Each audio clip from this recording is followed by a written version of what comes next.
जी अस्सलाम वालेकुम, मैं रऊफ क्लास आपके सामने नया वीला के साथ हाजिर हूँ।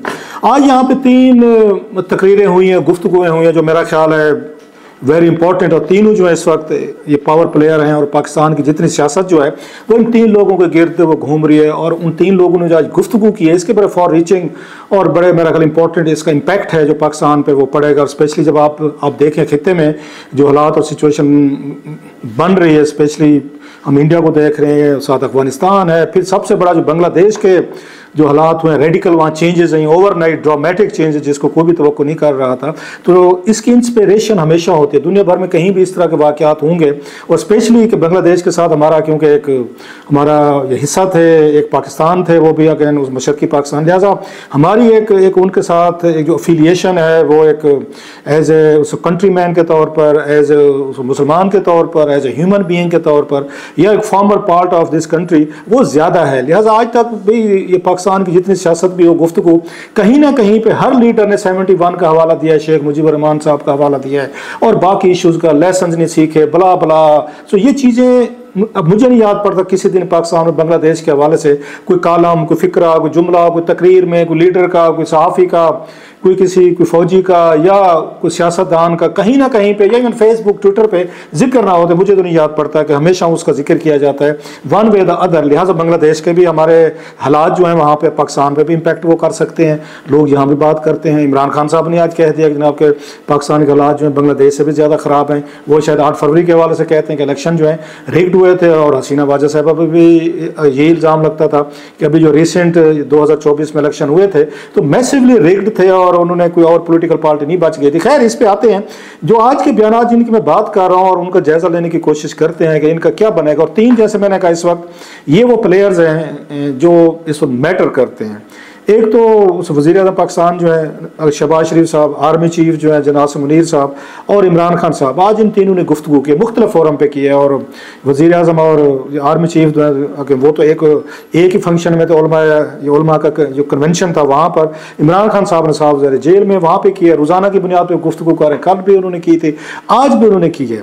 So starting from Imran Khan साहब को ले लेते हैं, उसके बाद आते हैं कि जनाब मुनीर साहब और जो शहबाज शरीफ साहब ने क्या गुफ्तगू की। और मैं ज़ाती तौर पर क्यों समझता हूँ कि शहबाज शरीफ साहब ने गुफ्तगू की है, it made be very embarrassing for even army chief जो उन्होंने वहाँ पे गुफ्तगू की है। और क्या इस पर भी बात करेंगे, एक वज़ीर आज़म जो हैं इस तरह का एक पब्लिक फोरम पे एक टीवी कैमरे के सामने क्या वो ये गुफ्तगू जो है जब अपने आर्मी चीफ को एड्रेस करके करते हैं, क्या मैसेज भेज रहे हैं और आर्मी चीफ के लिए इट्स उनको इस गुफ्तगू को कैसे लेना चाहिए।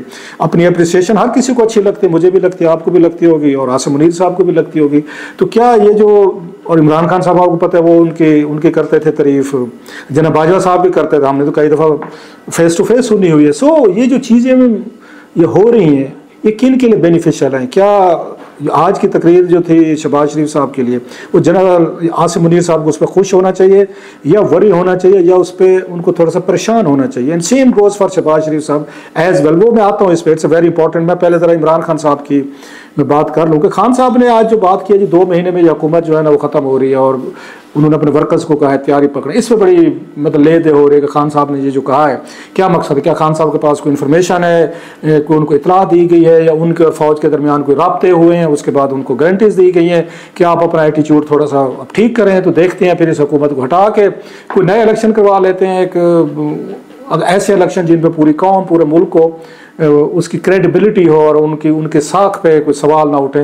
लिहाजा खान साहब ने 2 महीने दे दिए जी, ठीक है जी, अगस्त सितंबर अक्टूबर में आप जो है कोई नया सेटअप है, नई कोई चीज़ें लाना चाहते हैं तो लें। लिहाजा एक तो ये हो सकती है कि खान साहब इस बात पे पक्के हैं जी अगेन कि कुछ ना कुछ होने वाला है, लिहाजा उन्होंने 2 माह कह दिए। नंबर 1, क्या इन 2 माह के पीछे क्या कहानी है, ये बड़ी दैट्स वेरी इंटरेस्टिंग। मैं भी आप पे इस पे बात करता हूँ कि खान साहब 2 महीने की डेडलाइन क्यों दे रहे हैं। एक तो ये रीज़न मैं बता रहा हूँ, एक है इसके अलावा भी कुछ रीजनिंग हो सकती है और बाकी 2 महीने बाद ये हुकूमत ख़त्म हो गई, कोई नई कोई चीज़ें होंगी, सेटअप होंगी और खान साहब इतने होपफुल क्यों हैं।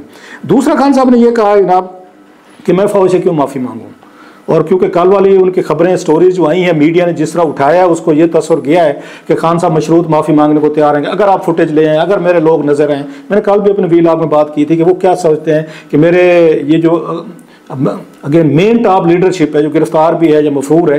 तो ये तो कोई अगर GHQ पे जाके इनके हाथों में तो कोई गन नहीं थी, पिस्तौल नहीं थी, माचिस नहीं थी, तेल नहीं था, बम नहीं थे, इन्होंने तो नहीं हमले किए, ये अंदर तो नहीं गए, ये बहर रहे हैं या ये क्राउड को लेकर आए। तो खान साहब कहेंगे जी मैं तो क्राउड को लेकर गए थे और हमारा राइट है। वो आज भी उन्होंने कहा है कि हम जलसे करें, जुलूस करें और जाके मुजाहरा करें, कैंट में करें या GHQ के सामने या उसके ये कोर कमांडर हाउस के सामने करें। सो खान साहब ने बड़ा वेरी स्मार्टली अपने आप को थोड़ा सा डिस्टेंस किया, जी दिखाएं जी मेरे लीडर किधर हैं। चाहे उनकी वीडियोज हैं, स्टेटमेंट है, जो हम गवर्नर हाउस जा रहे हैं या हम ये कोर कमांडर हाउस जा रहे हैं, GHQ जा रहे हैं, फलां जा रहे हैं, दे आर लीडिंग प्रोसेशन। लेकिन ठीक है प्रोसेशन था ना जो आइन आपको हक देता है। तो इसके बाद इन लीडरों ने कहाँ पे जलाओ गिराव किया, कहाँ पे खुद इनके हाथ में टॉर्चेस थी या ये चीज़ें थी। सो खान साहब इस मामले में समझते हैं कि अगर ये फुटेज आ जाती जो उनका ख्याल है गायब कर दी गई है तो वो फिर अगर उसमें साबित हो जाए मैं माफ़ी मांग लूँगा। सो उनकी इस गुफ्तगू को मीडिया ने जिस तरह ट्रांसलेट किया है वो यही किया है कि जनाब खान साहब माफ़ी मांगने के लिए तैयार हैं। तो उसके बाद उनके साथ सारे फॉलोअर्स वर्कर्स जो हैं थोड़े से डिमोरलाइज हुए। खान साहब अगर ये करना था तो साल में 1 साल आपको जेल में बैठने की क्या ज़रूरत है। उमर अता बंदयाल साहब ने भी आपको बुला के कहा था रिमांड से, जब आपको बुलाया गया था कि जनाब आप जाएँ और इसकी मजम्मत करें, और खान साहब ने नहीं की थी, बल्कि उसी शाम जब रिहा होकर गए थे उन्होंने बहुत बड़ी तकरीर कर छोड़ी थी, नैब पे भी की थी और DGI SPR पे भी की थी, जिससे बातें मजीद बढ़ गई थी। सो ये करना था तो उस वक्त कर। सो खान साहब ने इस बात को पीछे लिया है क्योंकि मैं क्यों करूं भाई, ये वही करें, माफ़ी वो मांगें कि हमारे खिलाफ ज्यादती हुई, हमारे ऊपर मतलब हकूक पे डाका डाला गया, हमारे वर्कर्स वगैरह बुला बुला और हमें इसमें ये फ्रेम किया गया है। एक तो वो थी। दूसरा वो एक और उन्होंने इंटरेस्टिंग बात की खान साहब ने कि ये हुकूमत में कुछ रहलुकट्टे हैं जो मुझे या PTA और फौज को लड़ाना चाहते हैं, लिहाजा वो इस तरह की बातें करते रहते हैं ताकि हम आपस में वो लड़ें। अब सवाल ये है कि क्या खान साहब को अगर इस बात का इदराक है, जो लगता है कि है, तो वो क्यों अलाउ कर रहे हैं हुकूमत को, उनके हाथों में क्यों खेल रहे हैं कि ऐसी बातें ऐसी चीज़ें हो रही हैं जिसकी वजह से वो फौज और उनके दरमियान मतलब गलत फहमी जिसको समझते हैं गलत फहमी बढ़ती जा रही है। तो फिर बताइए, तो खान साहब और उनकी पार्टी को अगर इसका एहसास है फिर तो उनको ज़्यादा एक्टिवली कोशिश करनी चाहिए, जो इस वक्त गैप है उनके दरमियान उसको ब्रिज करना चाहिए। मैं ये समझता हूँ, हो सकता है खान साहब के को नहीं बात ये उनको पसंद आएगी कि बेसिकली मुझसे अगर पूछें, ये खान साहब ही मदद कर रहे हैं हुकूमत की कि फ़ौज उनके साथ खड़ी रहे।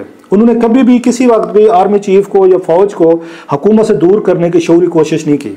मुझे लगता है, मेरी राय है, यू में डिफ़र, जब से वो ये हुकूमत से बाहर निकले हैं, 2 साल से ज़्यादा होने वाले हैं, हो चुके हैं, तो खान साहब ने अब तक कोई ऐसी शौरी कोशिश नहीं की कि जन आसिम मुनीर कि इस्टेब्लिशमेंट और शहबाज शरीफ या जरदारी साहब की हुकूमत के दरमियान कोई थोड़ा सा फासला हो, वो न्यूट्रल हो, वो पीछे हटे, मुझे कुछ ऐसी बात करनी चाहिए, कुछ एफर्ट्स करनी चाहिए, कुछ मुझे बैठकर मामलात को देखना चाहिए। अब तक तो कोई नहीं हुआ। बल्कि मैं ये समझता हूँ खान साहब के स्टेटमेंट उठा के देखें, जितने उन्होंने दिए हैं, बुशरा बेगम साहब ने दिए हैं, सारे के सारे वो जरदारी साहब और नवाज शरीफ साहब, शहबाज शरीफ साहब, मरियम साहब इनके हक में गए हैं। उठा, मतलब आप लोग भी समझदार हैं बहुत ज़्यादा, आप लोग मुझसे, आपको बेहतर पॉलिटिकल सेंस होगी। आपको नहीं समझ आती जब आप ये कहेंगे मैं जनाब मुनीर को नहीं छोड़ूंगा, मैं इनका ये कब्र तक पीछा करूंगा, या उनका ये कहना बुशरा साहबा के जनाब कि अगर खान साहब को कुछ हुआ तो ये 3 जनरल जो हैं ये जिम्मेदार होंगे। तो ये इससे आपका क्या ख्याल है, किसकी मदद हो रही है? इससे मदद आप इनकी कर रहे हैं, आप इनडायरेक्टली इन 3 चारों की कर रहे हैं कि फौज के पास स्पेस ही नहीं बच गई कि वो आपके बारे में सोचें कि जनाब कि अगर हमारे इनके साथ मसाइल हो रहे हैं, शहबाज शरीफ साहब नहीं चला पा रहे, मैंडेट नहीं है, तो हमें इस वक्त इमरान खान साहब या PTA को सोचना चाहिए।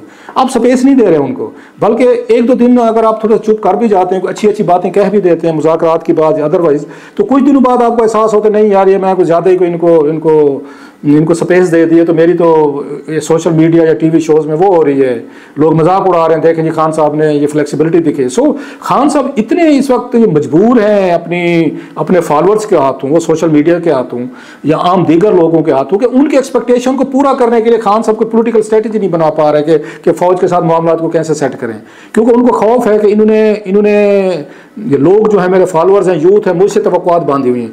यूथ जो होती है वो अनकम्प्रोमाइजिंग होती है, नौजवान अनकम्प्रोमाइजिंग होता है, ये मतलब नेचुरल है। आप और मैं, हमने भी जवानी गुजारी, आप भी गुजारते होंगे, गुजारी होंगी, अभी भी गुजार रहे होंगे।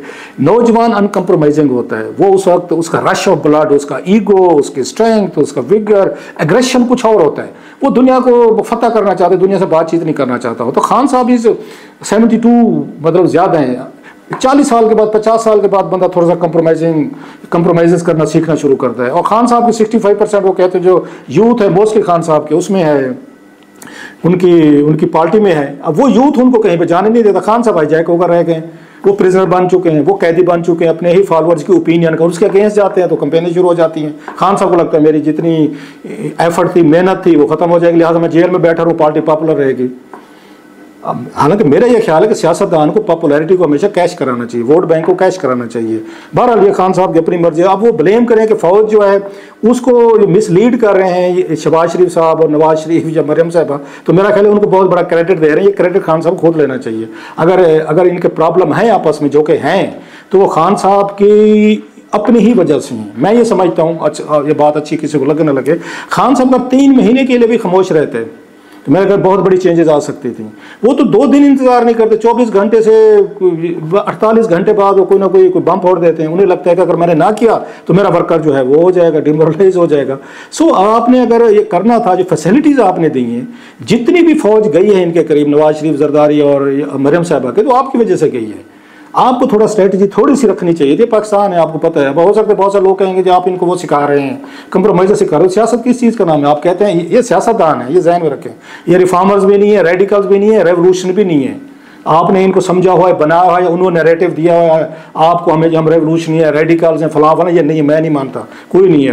वो टिपिकल पावर ग्रैबर्स हैं सारे यहाँ पे, जिसको जहाँ दाव लगता है लगा लेता है। अभी भी फौज वो दाव लगाने दे, वो तैयार हो जाएंगे, सारा रेवोल्यूशन खत्म हो जाएगा। सो एक तो ये चीज़ है जो उनका ये कहना कि जनाब कि ये रेलू कटे हमारे लिए ये गलत फहमी पैदा करें। सर, आपको खुद अपनी सेल्फ अकाउंटेबिलिटी करनी पड़ेगी कि हमसे गलतियाँ हुई एस्टेब्लिशमेंट को डील करने में। एस्टेब्लिशमेंट की गलतियाँ तो हैं, वो नहीं मानते रहे, उसकी अपनी उनकी पैसे हैं दयाल पे, और पे की है उन्होंने। जनरल मुशर्रफ साहब ने की हैं, उसके पहले जनरल ज़िया साहब ने की हैं, अयूब खान साहब देख लें, फिर आपके आने वाला रिसेंटली जनरल बाजवा साहब को देख लें, जो ब्लंडर्स उन्होंने मारे थे। He is paying the cost. आपके सामने घर से बाहर नहीं निकल सकते। No coming to the point, जो आज स्पीचेस हुई हैं जहाँ पे मैं समझता हूँ कि उन्होंने एक तरह का एम्बेरस किया होगा। अब मैं पहले भी कह चुका हूँ, पहली दफ़ा नहीं कर, फिर कह रहा हूँ मैं कि जनरल आसिम मुनीर साहब को, मेरा ये ख्याल है, इस तरह के पब्लिक इवेंट्स में आकर उनको तकरीरें नहीं करनी चाहिए। उन्हें हुकूमत को इतनी ओनरशिप नहीं देनी चाहिए, इसका नुकसान होगा उन्हें। अभी नहीं फील होगा। जनरल बाजवा साहब के बारे में हम ये कहते थे कि जब आप आते हैं, सामने आते हैं, तकरीरें करते हैं, हुकूमत तो बड़ी खुश होती है। शहबाज शरीफ साहब, आपको पता है उनके बारे में मशहूर है कि जनाब वो उनका बस चले तो आर्मी चीफ को अपने साथ बैठा के एक और कुर्सी लगा दें कि सर कि हम बांट लेते हैं, आप इधर हैं और बैठे। नवाज शरीफ साहब, आपको याद होगा, जनरल रहील साहब को साथ बिठाते थे, बिल्कुल उनके सामने, मतलब बिल्कुल सामने कुर्सियां रखी जाती होती थी, इक्वल आप उनको ट्रीटमेंट देते थे। फेयर एनफ, पाकिस्तान का कल्चर आप देते थे। और फिर बाद में रोते भी हैं कि जनाब ये देखें जनाब के आर्मी जो है हमारी वो नहीं मानती, हमारी एक अथॉरिटी नहीं मानती, सिविलियन अथॉरिटी नहीं मानती। भैया आप कैसे मनवाएं? आप मनवाएं ना, ज़रा दिखाएं ना करैक्टर। मतलब जब आप इस तरह की गुफ्तगू करेंगे, जो शहबाज शरीफ साहब ने आज की, मैं पढ़ रहा था कि जनाब कि उन्होंने कहा है कि सिपह सलार की तकरीर सुनकर तो बड़ा जज्बा ईमानी, बड़ा ईमान, मेरा हार्ट वार्मिंग, बला बला जो एडजेक्टिव उन्होंने लगाए हैं। तो फिर आप सिपह सलार को जब खुद आप थोड़ा सा वो करते हैं, इन्फ्लेट करते हैं, ऊपर लेकर आते हैं, तो फिर कल को सिपह सलार भी तो कहता है कि ये जो वज़ीर आज़म साहब हैं, ये तो इतने कमज़ोर हैं कि इनको मेरी वजह से हुकूमत चलानी पड़ रही है, ये तो मेरे कंधों पे बैठे हुए हैं। ये जनरल ज़िया साहब के जहन में भी आई थी कि जनाब ये तो मेरे कंधे पे बैठे हुए हैं, मेरे जरिए पोजीशन को डील करना चाहते हैं। तो उन्होंने कहा भुट्टो साहब का बोझ मैं क्यों उठाऊँ, फिर मैं डायरेक्ट आता हूँ। इसी तरीके से जनरल मुशर्रफ साहब का भी ये हुआ। वो खैर उसके हालात थोड़े से डिफरेंट हो गए, डिफरेंस ऑफ ओपिनियन हुआ, लेकिन हुआ। तो आप वही काम आप कर रहे हैं ना, फिर कल को रोते हैं, फिर उसको तकरीरें करते हैं। तो ठीक है, उनकी रिस्पेक्ट है, एक ओहदा है, बहुत बड़ा ओहदा है आर्मी चीफ को, फिर पाकिस्तान जैसे मुल्कों में मानते हैं। लेकिन आप भी कि इस मुल्क के वज़ीर आज़म हैं, आर्मी चीफ को तारीफ करने देना। मतलब मैंने तो उनके, अगर मैं गलत नहीं कह रहा, ये उन्होंने तो आपकी इस तरह की उन्होंने वो नहीं की, कोई इस तरह की तारीफ तो नहीं की जनाब कि आप जो आपने वहाँ पे गुफ्तगू की है। सो एक वज़ीर आज़म का ऑफिस है, इसका डेकोरम है, कम अज़ कम उसको तो मेंटेन रखें ना। खुद को सिविलियन एक लीडरशिप कहते हैं और आपसे गुफ्तगू कर रहे हैं और इस वक्त कर रहे हैं जो आपके हालात है, ताकि आपको ये लगता है कि इनकी क्योंकि इमरान खान साहब के साथ तल्लुकात ठीक नहीं हो रहे, लिहाजा हमारा मौका बन गया। सो शहबाज शरीफ साहब है, office of the prime minister को थोड़ा सा मेरा ख्याल नीचे ला रहे हैं इसको उनको। और यही चीज़ मेरा ख्याल आर्मी भी पसंद नहीं करेगी, इवन जनाब आसिम मुनीर साहब नहीं पसंद करेंगे कि जनाब के इस तरह की गुफ्तगू की जाए, ये तस्वर दिया जाए।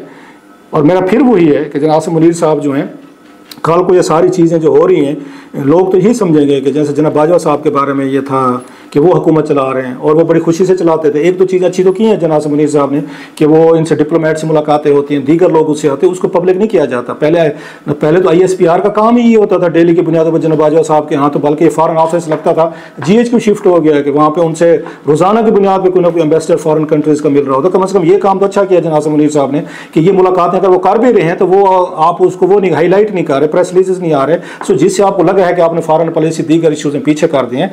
यही आपको अभी भी करना चाहिए। जो काम कर रहे हैं सपोर्ट देनी है, हुकूमत को देनी है, अदरवाइज करनी है। जो काम करना चाहते हैं दहशतगर्दी के खिलाफ, हाँ उस पर ज़रूर आप बात कर रहे हैं, करते रहें या जो भी है। लेकिन अगर जब आप इस तरह फोरम पे आके तकरीरें कर ये करेंगे तो ये इससे खुश होंगे कि कल को खुदा ना खास्ता समथिंग गोज रॉन्ग, आपने ओनरशिप ले ली। यही जनरल बाजवा साहब ने ओनरशिप ली हुई थी इमरान खान साहब को। इमरान खान साहब ने आराम से हाथ खड़े कर दिए थे, मेरी तो चल नहीं रही, मेरी तो हुकूमत ही जनरल बाजवा जनरल फैज चला रहे थे। यही कल को शहबाज शरीफ साहब ने कंपनी कहेंगे देखा जी हमारी तो बस में नहीं था, ये हुकूमत चला रहे थे, वही बैठे थे उसमें हर फोरम पे, तो ये बैठे हुए थे। बहरहाल दैट्स माई 2 सेंट, बाकी करनी आपने अपनी मर्जी है। लेकिन मैं यही कहूँगा कि जनाब मुनीर साहब को जनरल बाजवा साहब की कुछ गलतियों से सीखना चाहिए, जिनमें तो ये गलती भी उनकी शामिल थी कि उन्होंने इमरान खान साहब की हुकूमत को बहुत ज़्यादा ओनरशिप दे दी थी। ठीक है वो हुकूमत है, आप ज़रूर उसकी रिस्पेक्ट करें, आईनी कॉन्स्टिट्यूशनल तौर पर आपने करनी है, लेकिन ओनरशिप लेंगे तो ओनरशिप की फिर प्रॉब्लम है। और आपने जनरल बाजवा साहब को देखा कि उन्होंने प्रॉब्लम फेस की है। सो मेरा अभी भी यही है कि आपको थोड़ा सा पब्लिक स्पीकिंग से, इन चीज़ों से आर्मी चीफ को दूर रहना चाहिए। यही उनके भले में है, यही उनके लॉन्ग टर्म उनके लिए उसमें फ़ायदा है। बहरहाल हमारी बातें ही होती हैं, हमारी किसने सुननी होती, किसने माननी होती, हम कह ही सकते हैं सारा।